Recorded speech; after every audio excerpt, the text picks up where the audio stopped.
Welcome to Full PreFrontal, the show that exposes the mysteries of executive functions.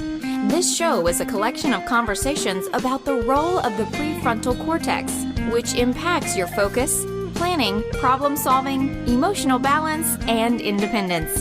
These conversations will introduce mental tools that will empower you to shift your mindset for a successful life. And now, here's your host, Sucheta Kamath. All right, and welcome back to Full PreFrontal, where we are exposing the mysteries of executive function. I am here again with our host, Sucheta Kamath. Good morning, my friend. I am very much looking forward to your second conversation with Dr. Bob Brooks, but before we go there, you're going to tell me about a dog bite, an ER visit, and parenting, and how all of that, what does it have to do with leading to a self-disciplined child?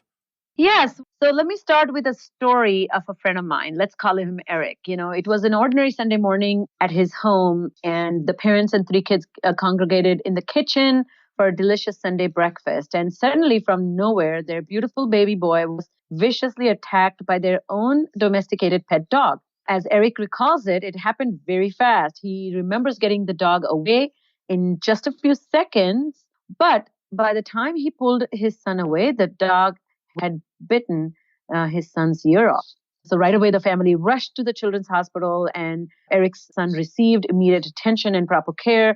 But those were some intense moments. And Eric and his family kept saying to themselves, it could have been a lot worse. And they settled with the thought that it was all going to be okay.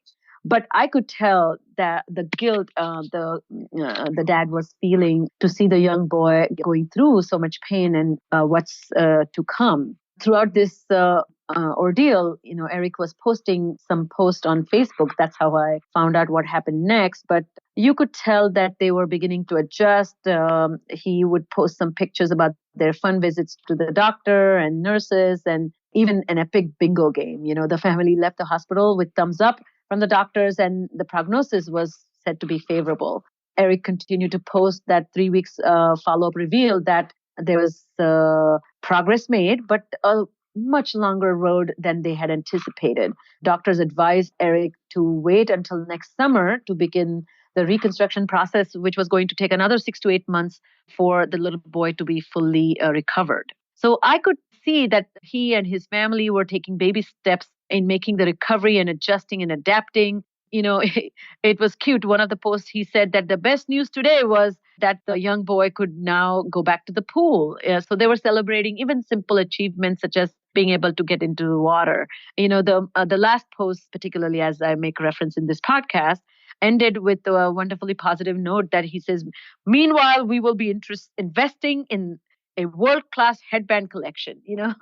So what was truly heartwarming for me that this was a family in crisis, but their response was extremely resilient. We all have heard that when life gives lemons, you make a lemonade. But how do we do that? And this story captures the essence of that, having a positive outlook and having much needed optimism. And research shows that parents who respond to crisis like that certainly help aid in the child becoming self-reliant and self-sufficient. And so humans respond to life's events as they know best. This response is known as adaptive skills, but there's a thin line between adaptive response, which proves to be life-saving, versus maladaptive response, which proves to be life-damaging. And how do we distinguish between the two? And how do we inhabit the life-saving adaptive behaviors and inculcate them into our daily life?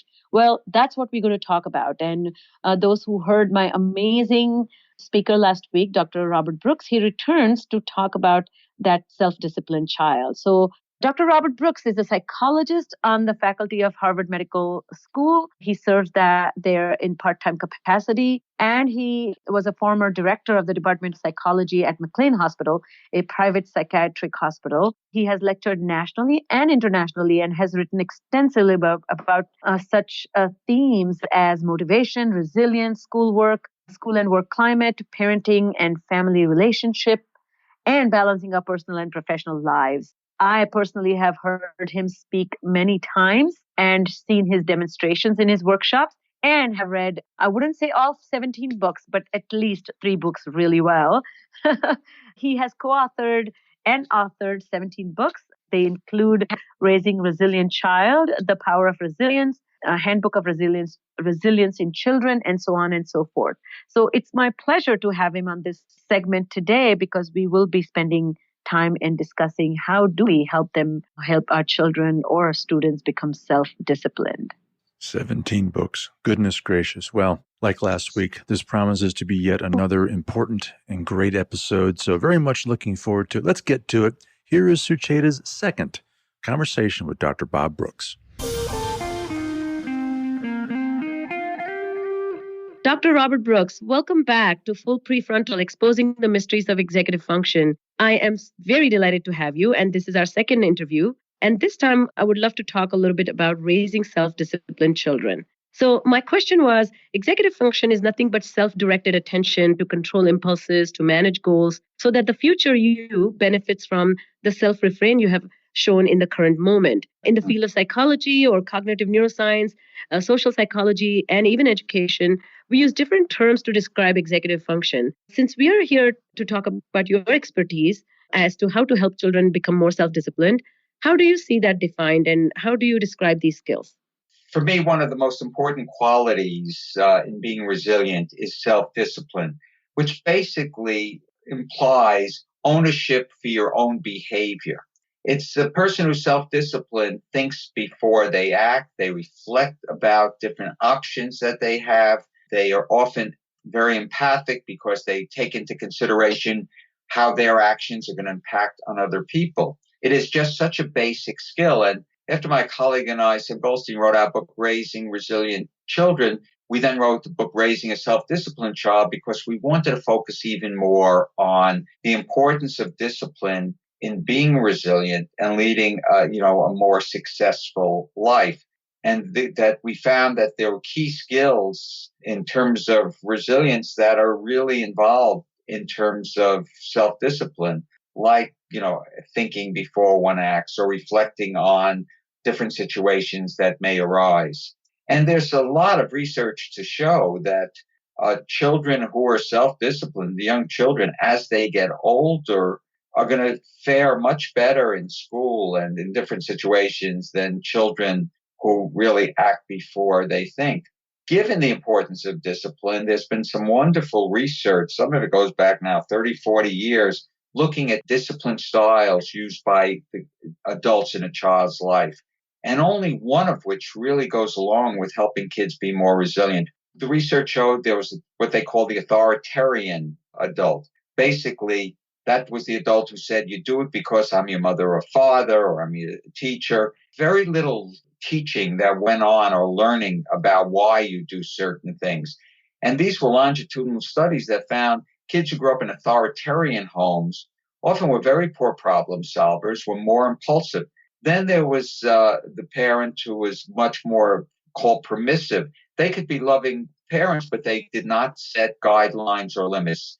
For whatever reason, sometimes they thought that their children wouldn't love them. And in those cases, some of these kids grew up to be very entitled. And there was an interesting thing that they also found was some of these kids actually felt they weren't loved because any child, they won't say this, really wants to grow up in a home where they don't want to feel more powerful than the parents in the home. A third parent was the neglectful. These kids had actually the worst outcome as adults. They basically were neglected. The parents almost did nothing but showed no love or anything. And so the kids really grew up feeling worthless. And the fourth parent, and I know I'm spending a little time on this, but I spent quite a lot of time researching it.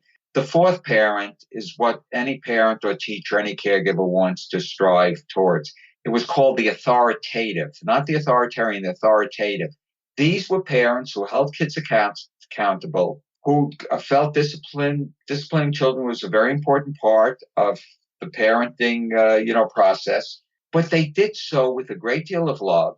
They did so the kids understood within reason, why there were certain consequences.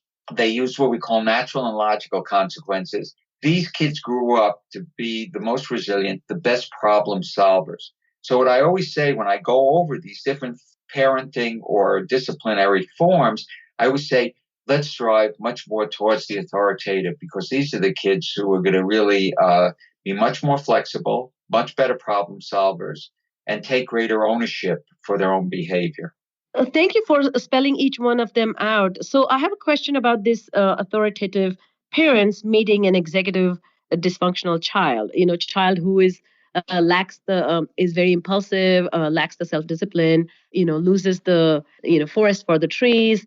Is kind of in the moment, very resistant. Does the parenting style get influenced by the pushback from the child gives, or were these parents able to sustain their behaviors no matter what kind of child they met? Oh, what Do a we know anything about that? Yeah, I'm laughing because I see that all the time in my clinical practice. It's it's very easy to think one is a good parent when our children say, "I am so fortunate to be a member of this household." Which, of course, if a child said that, we would have to really wonder. What you're bringing up is such an important concept. In psychology, there's a concept called goodness of fit, and what it is each child comes in with his or her own temperament. And parents have to really accommodate to some extent and adapt to the child. If not, they're going to lock horns. So if a child comes into the world with very self-disciplined parents and that child has an easygoing temperament and, really is able to learn to think before they act, then there's typically not going to be a problem. What you're bringing up is when we have kids, if we're a parent whose style is maybe very different from ours, we remain calm, we're calm or whatever, and the child is not. But what I say to parents is we really have to look at what we could do differently. And that doesn't mean not holding the child accountable, but we have to do it in a way that takes into consideration what the child's temperament is. It's the same thing in schools. There are some kids who, especially teachers, have kids with all different temperaments in a class. Some kids come to school much better prepared, given their disciplinary, their self-discipline, given their temperament, given their learning style, much better prepared to succeed at school than others. But then we have to think this way. If a child comes to school, we have to be careful not to blame the child.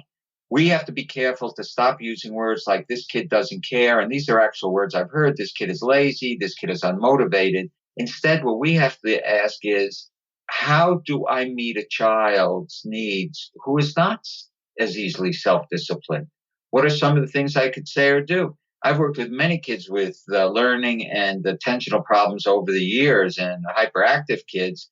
And it's not easy for the adults in their lives, and it's not easy for a teacher. But over the years, I've developed different strategies to help, because we have to get out of the mindset a child is doing this on purpose and instead say every child is very, very different, and some will take much longer to develop self-discipline and self-control. Yeah, and I second that. I think in my practice, I see that the good faith, parents begin their parenting with great belief that everything I'm doing is very intentional and is going to work. And they themselves are not prepared for the pushback or the child's temperament. And some of them handle it well and some of them don't. And then them not handling well really makes the child's problem worse than keeps it the same. And that's the part is a challenge, I feel. Oh, yeah. Years ago, I said in a talk, parents take too much credit for their kids' success and too much blame for their kids' difficulties. And what I meant by I said it was that each child comes in with a very unique temperament. I mean, there's all this research now to show that, and they come in with a unique learning style. What you're bringing up is the support that parents need when their best efforts they're not necessarily seeing the results they would like to see with the kids. Teachers often feel, the same way. Therapists could feel the same way. So some of the parents I see, or those who come to some of my workshops, are feeling very frustrated because they really feel they've exhausted every strategy. They've tried everything. And then it leads them into having a much more negative mindset, which may be, I'm not a very good parent. That's why my child acts this way. Or my child just, is not a very nice kid. And soon we're giving different labels to the behavior rather than recognizing that, and this is a point I make in all my workshops, and I emphasize it because of the questions I received, is I go over the research on temperament and I say, Some kids are born with easier temperaments. Some kids are born with what they call slow to warm up or cautious. And some kids are born with, again, not to use an overly negative term, but that's what researchers have used, a more difficult temperament. And, and what I say to people is, but we as parents, that's why I brought up the notion of goodness of fit, have to say, okay, how can I reach my child here? Like, to give you an example, I found more than a lot of kids who are more impulsive, when you're working out ways to help them be less impulsive, they often forget. And then you tell them again and they say, you're nagging me. Well, one of the techniques I've used with teachers and with parents is to say to a child, even as an adult, I may forget a rule or I may forget something. If I do, this is how I would like you to remind me. And you give them one or two ways that you want to be reminded, because then they're going to be more receptive to hearing the following. How would you like me to remind you, the parent or teacher says to the child, if you should forget a rule or if I see certain behavior that we're working on? When the child can come up with how they would like to be reminded in terms of changing certain behavior, it's their idea. They're much more willing to then accept the feedback. And, so I say to parents, some kids, you're going to be able to give them feedback and they feel much more comfortable. Others, you have to think about. It gets to, the notion we discussed in the last episode on empathy. How do you say things in a way where you're going to really help to develop self-control and self-discipline in kids? And part of it, you have to recognize that kids are going to push back.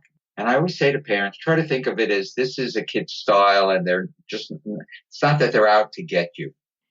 So this reminds me, this conversation, that I think, again, it's almost a calling. Like, how can you be a psych-wise person? How are you going to be this wise person who has great, astute understanding of human psychology? And if you don't have that, you are going to muck it up a little bit with your children, with your colleagues, or even if you do. With my own older son, who's very successful today. He did no work in school in the 8th, 9th, 10th, and 11th grades. And I did not handle it very well. I became much more punitive. It was very upsetting. And, looking back, I have a hard time believing that you would be punitive or hard on him. Punitive in the following. The moment I would come home from work every day, we're at the hospital, I was Dr. Empathy, basically. The first question I would ask is, did you do your homework today?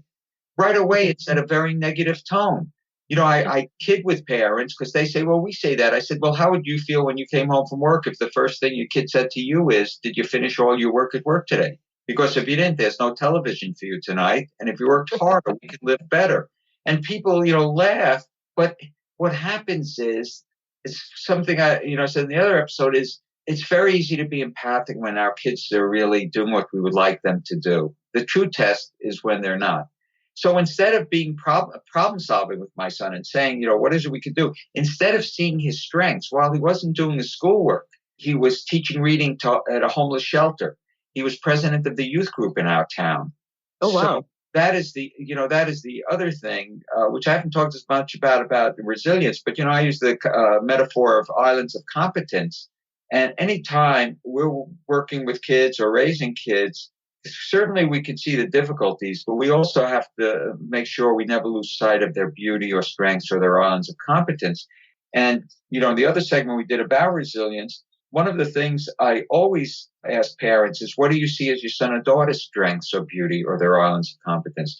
Because it's so easy, especially since people are coming to see me because their kids are having difficulty, it's so easy to just focus on what the problems are. But you'll never solve problems if you don't also focus on what the strengths or islands of competence are of kids. And I also ask parents what they see as their own islands of competence.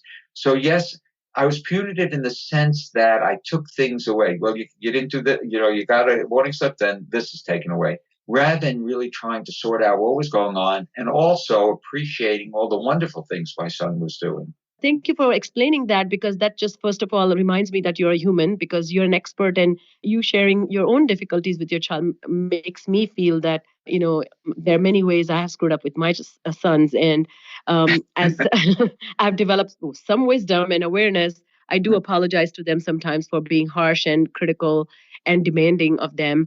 Well, in closing, I have a question for you. So I see a lot of challenges many parents struggling with, which is, how do we How do we balance this act of giving feedback about their strengths and their weaknesses? So there are lots of things kids are doing right, but I think sometimes I feel kids are on this treadmill where they have to accomplish even more than what they did yesterday. And parents feel if I just waste my time complimenting you on what you did yesterday, which was expected 2 days ago, you're just going to be so behind. So there's a rat race mentality or fear of being behind. And a lot of times there's not enough celebration that happens of a child. You talked a little bit about how you did it with your son, but can you give some advice to parents as we close? Wow, your comment really, I said this before, one of your comments triggered a great deal. One of the things is I wish, as one mother once said to me, whose son was having a lot of trouble. Now, this is years later, he's doing very well. She said, I wish I had a crystal ball. So one of the things I always say is one cannot necessarily predict how a kid is at 10 or 11 or 12, how they're going to necessarily turn out. I don't want to make that a black and white kind of statement, but some kids really start to shine a little later in life than other kids. And I wish we didn't worry quite as much. As Daniel Goleman said, there's really very little correlation between high school grades and success later in life as measured in a whole host of things. Also, what it brought up is we have to be very judicious with our compliments about our kids. But as I say that, it's one thing to compliment a child and getting a good grade or whatever. But some of the most important things we could do for parents is to create those moments when kids feel, and I hope I don't sound corny in saying this, really we accept them for who they are, not what we want them to be, and we show unconditional love. In my books, I write about very powerful moments. You take your kid out, I could think when I had season tickets for the Boston Celtics, and I shared it with other families, and just going out to a game and how important it was. I felt that better than any compliments about grades is every Wednesday when my kids were growing up, probably between the ages when they were, 7 or 8 to about, or 6 or whatever, to about into their teenage years, actually, I would take one out for dinner and the next week the other. And my wife would also alternate. And it doesn't mean you have to go out to dinner, but it was nice just to get out of the house. We didn't go anywhere fancy. It was just so nice to sit with each son alone. I have 2 sons, and just chat with them. And my older son had a rule: we couldn't talk about school. He was the one who wasn't doing his homework. And I said, that's fine. What I didn't say is because I don't want to get indigestion. So let's just talk about, other things. So we create these very special moments that help a child. When these moments are created, then it's easier for us to speak about some of the difficulties they may be having. I want to add, I started saying to parents, ask your kids this: do you think I'm nagging you? Almost every child will say yes, and say, well, I'm glad I asked because I don't want to nag you. So we have to figure out how I can speak with you about certain things that don't seem like nagging. Now you turn it into problem solving again. By the way, these were not things I did with my own kids, but helpful to others. And of course, along the way, more and more, I started asking, how do you create those interactions where kids are going to be more likely to hear you? And when they're more likely to hear you, they're going to start really assuming some of the values, the important values you have, and they're going to become more self-disciplined. I love the way you just translated this unconditional love. What does that look like? Is one, it looks like that you view them as complete, full, all that they can be, they already are, not waiting to see that happen and only then offering something of you. And second thing is, I think you're talking a lot about respect. I think parents sometimes forget to respect their kids.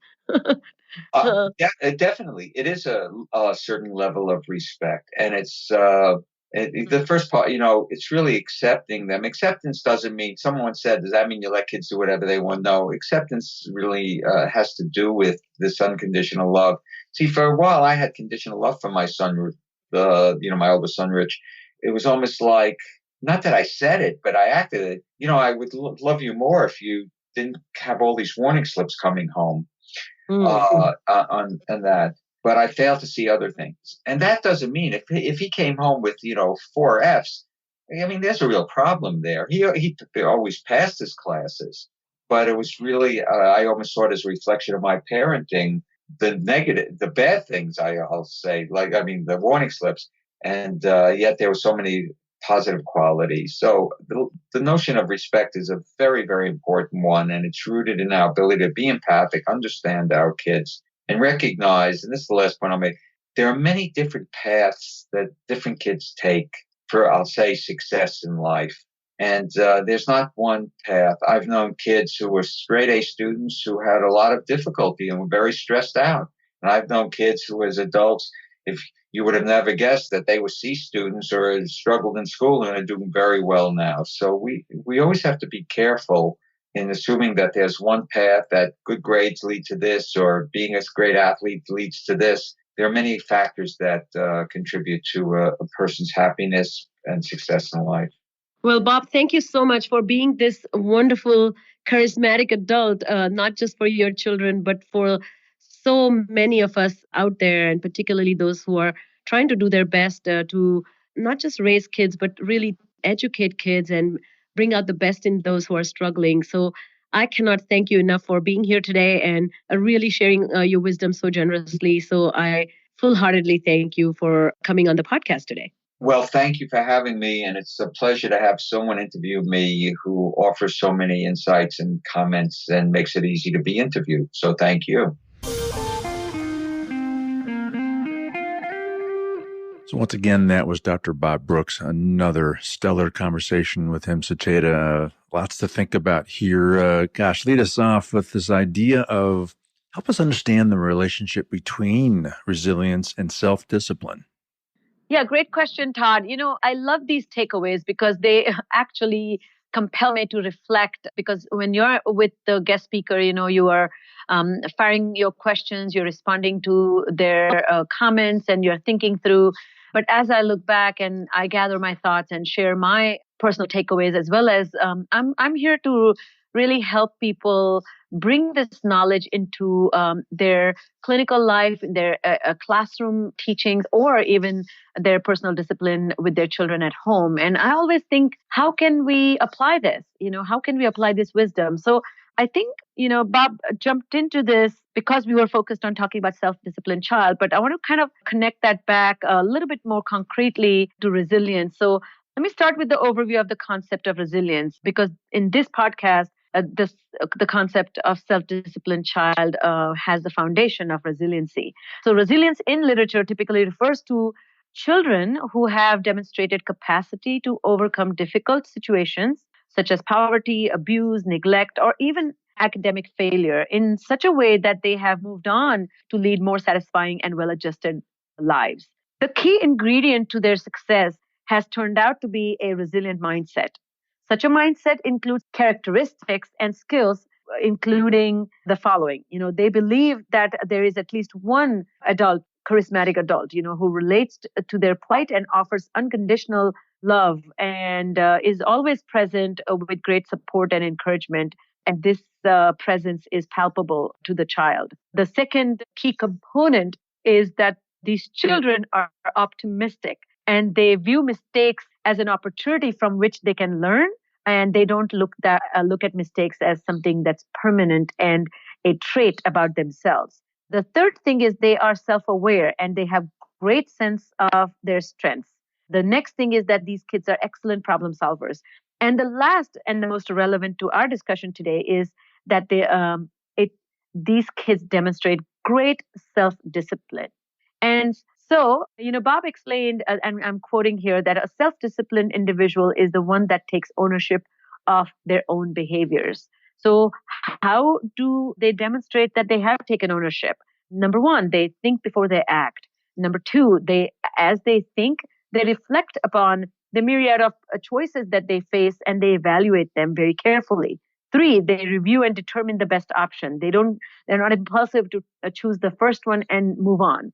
And last, fundamentally, these individuals are empathic. They're good at seeing the situation from somebody else's point of view, and they give deep consideration to how do their actions impact others. So these are the key components of self-disciplined child, self-disciplined individual, and this self-discipline, being self-disciplined, is a part of this bigger picture of resiliency. So that's the takeaway for me, that resiliency and self-disciplined behaviors are so deeply intertwined. Well, what's quite fascinating about this whole discussion is knowing that the way parents treat their children directly influences whether or not that child is self-disciplined or not. It's fascinating.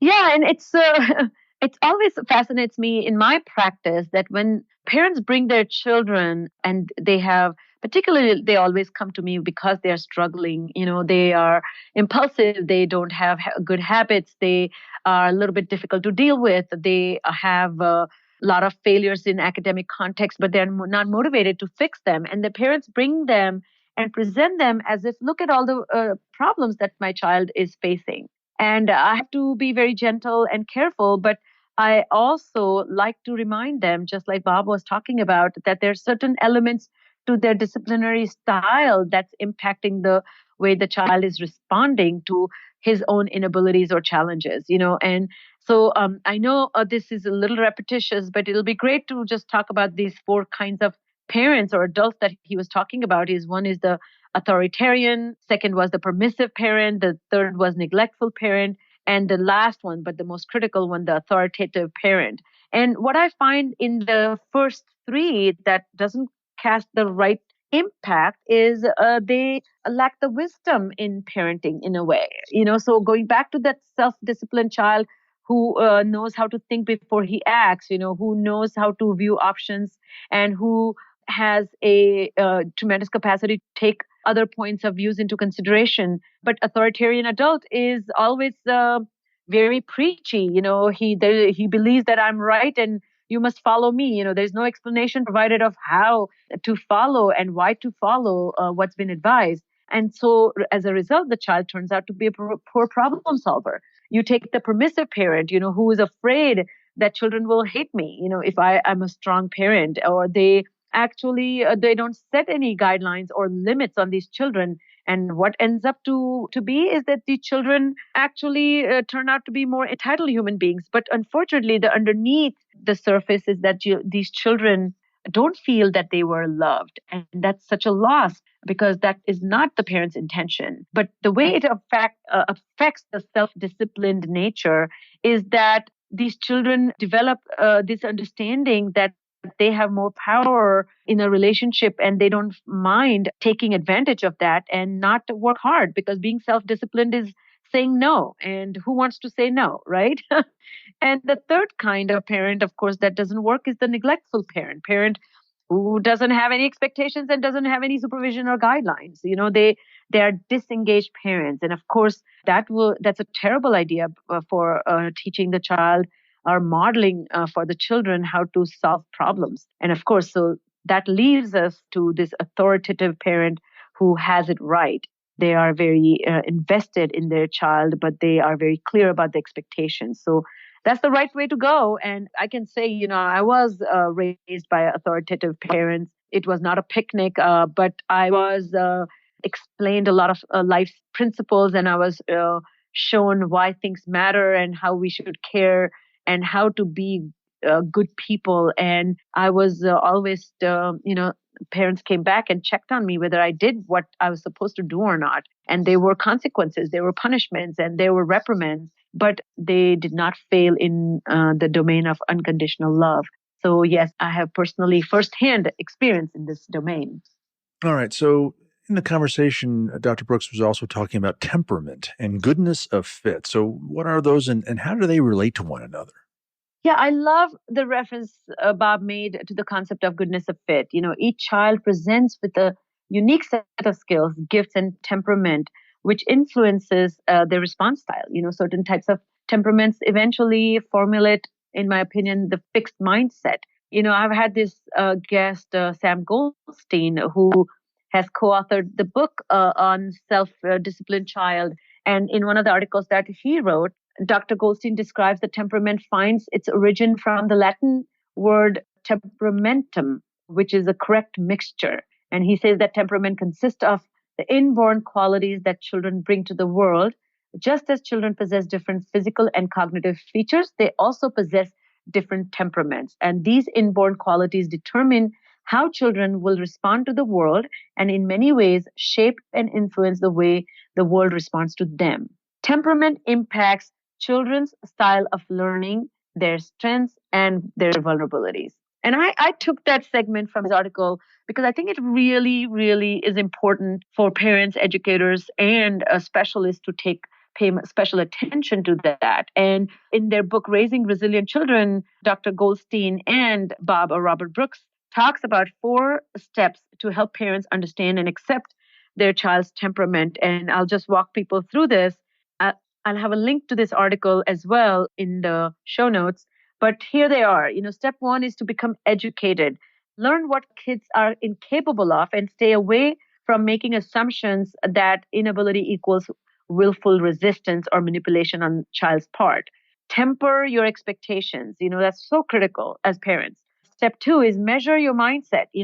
Assess your own mindset. Take an inventory of your invisible or intangibles. I like this idea that compare and contrast how you want to respond versus how you actually do respond, and then be willing to change.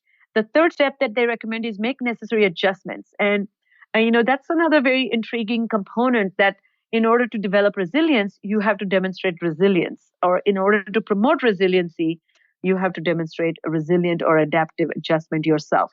And so what they recommend, that bring balance to as you move away from the unrealistic expectations. You don't need to give up having any expectations, but tweak your hopes and dreams a little bit. Make sure that the child's success doesn't become a vehicle for you to demonstrate your personal self-worth as a parent. And finally, step 4, they recommend is begin the process of collaboration. So the most important role that parents need to take is that they are responsible for bridging the gap between their own aspirations of their child and the reality of the child's skill set. So if they accept this responsibility well, then they will be willing and able to work with the child with that level of acceptance and with a great sense of clarity. So that's how a temperament can be brought into shaping the development of self-disciplined child. Goodness, lots to think about there. To ponder that a bit more. But let's close on this idea. I mean, talk about empathic parenting. Now, I imagine there are a lot of parents who probably would say they're empathic parents, but maybe not necessarily. So talk more about that idea, please. Yeah, so now I feel like we have so many terminologies here, right? So that we talked about that authoritative parent who helps student or child become accountable. So now, to me, there needs to be a component of empathy and compassion. If the parents take the time to understand the critical components of a resilient mindset and use that knowledge to guide their interactions with their children, then that itself can lead to strengthening the resiliency in the child. And this will be the reason why their child is going to become independent. And when they face major setback or disappointments, they will know exactly how to respond, and they will feel assured that there's somebody who gets it or gets them and is not going to abandon them or fault them for their mistakes or fault them for having negative experiences. So parents need to adapt, or teachers need to adapt their teaching style with this in mind. And if they do that, they're going to get nothing but amazing response. In my own terms, I like to consider that as psych-wise parenting. Parents who demonstrate wisdom that is informed from human psychology. And in order to do that, I think finally the parents need to really, really activate their own empathic stance. And what does that mean? They need to be patient. They need to show patience, not be patient or say, I'm patient. And so they need to, secondly, ask questions, use some prompts to guide during crisis, and check in or help the child check in with their own emotions. How are you feeling? How does this affect your own sense of self? Are you okay? When you're angry, what thoughts come to your mind? And once you're angry, what kind of decisions you make? And I completely understand why you blew up because you were angry. Like when you begin to say, I understand, you are giving permission for that child to have endured a mistake or endured a setback. So I think that's such a wonderful way of being a human with another human being, to be empathic. Yeah, absolutely. That's a skill that a lot of people lack. in the workplace, at home, certainly with their children. So lots to think about there as well. Well, goodness, these last 2 weeks with Dr. Boroughs have been fascinating. These takeaways, the takeaways are always fascinating, but this week it got a lot of homework, lots of things to think about and ponder. Great stuff. All right, all the time we have for today. On behalf of our host, Sucheta Kamath, and all of us at Cerebral Matters, thank you for listening today. And we look forward to seeing you again right here next week on Full PreFrontal. Thank you for listening to Full PreFrontal, Exposing the Mysteries of Executive Functions. To contact our host, Sucheta Kamath, and learn more about her work on improving executive functions, visit her website at cerebralmatters.com. That's cerebralmatters.com. Tune in next week for the next informative episode of Full PreFrontal.